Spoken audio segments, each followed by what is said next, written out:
Senador, falando em vacina, há sem dúvida nenhuma um retrocesso no Brasil em relação à vacina e as pessoas que nem discutiam mais isso, a ciência de modo geral, vacina especificamente, e as pessoas, os pais que nem discutiam se deveriam ou não vacinar os filhos, era uma coisa normal e convencional quando eu era criança. Hoje em dia as pessoas começam a questionar muito por uma questão de grupos anti-vacina e isso ficou muito evidente agora durante o Covid.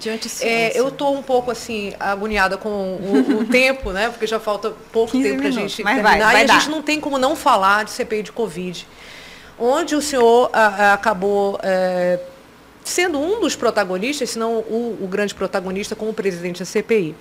Eu queria que o senhor fizesse uma análise para a gente em dois sentidos. Um político, né, de que maneira essa sua exposição nacional lhe trouxe, inclusive, dividendos na sua vida política, de ser um grande palco. A gente assistia a CPI como se assiste um capítulo de novela todos os dias, né?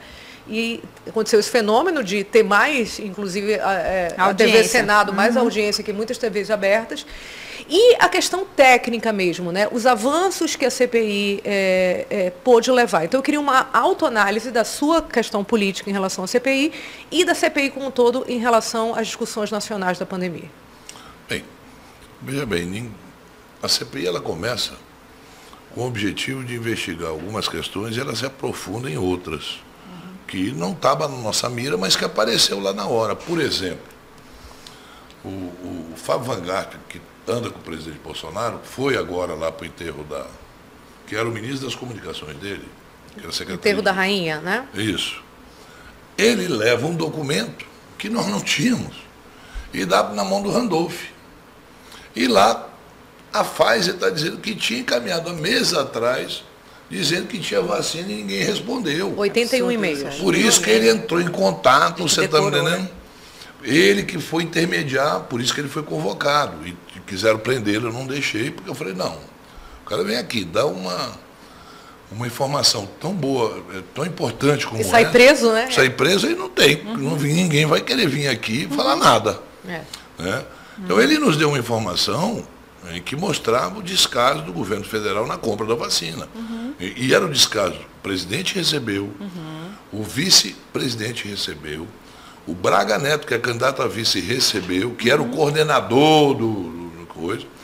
O ministro da Saúde recebeu o Pazuello e recebeu o ministro da Economia e o embaixador nos Estados Unidos. Não foi uma pessoa, o governo recebeu uma oferta de vacina e eles não deram importância. Aí nós fomos ver que eles tinham interesse em comprar a Covaxin. E queriam pagar adiantado. Aí tinha um reverendo que intermediava isso. Veja bem, situações que foram colocadas que não foi provocada pelo Omar. Fatos pelo contrário, comprovados. Quiseram convocar o filho do presidente Bolsonaro, quiseram convocar a ex-mulher, e eu disse, não vou convocar, não vamos colocar a família nesse meio. Tá certo? A briga política é uma coisa, mas entrar em família e botar ali, eu não quis, eu não deixei, porque eu entendia que nós tínhamos que fazer as coisas. E aí, ao mesmo tempo que nós estamos trabalhando, o presidente começa a brincar com a pandemia.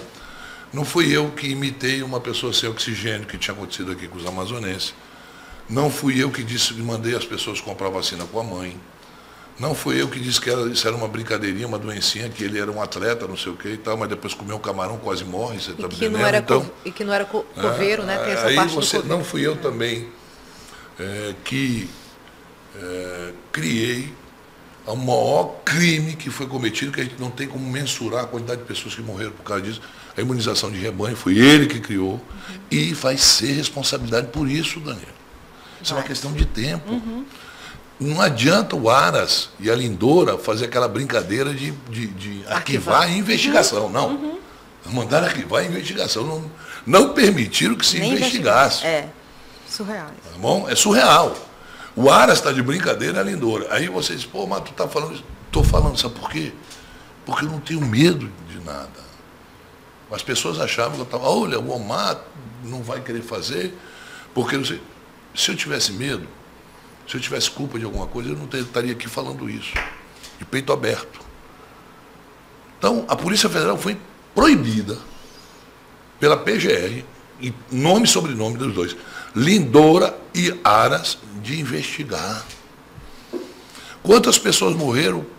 Ele dizer, não, vai, se contamina, porque depois tu fica imunizado. Não, não existe. Você pega uma vez, 2 vezes, 3 vezes, 10 vezes. O que imuniza, o que previne é a vacina, está provado. E aí foi um amazonense, sim, Daniela, que estava lá na presidência. Foi um cara que vocês colocaram lá no Senado, que teve coragem, juntamente com os outros companheiros, de colocar isso a nu para o Brasil.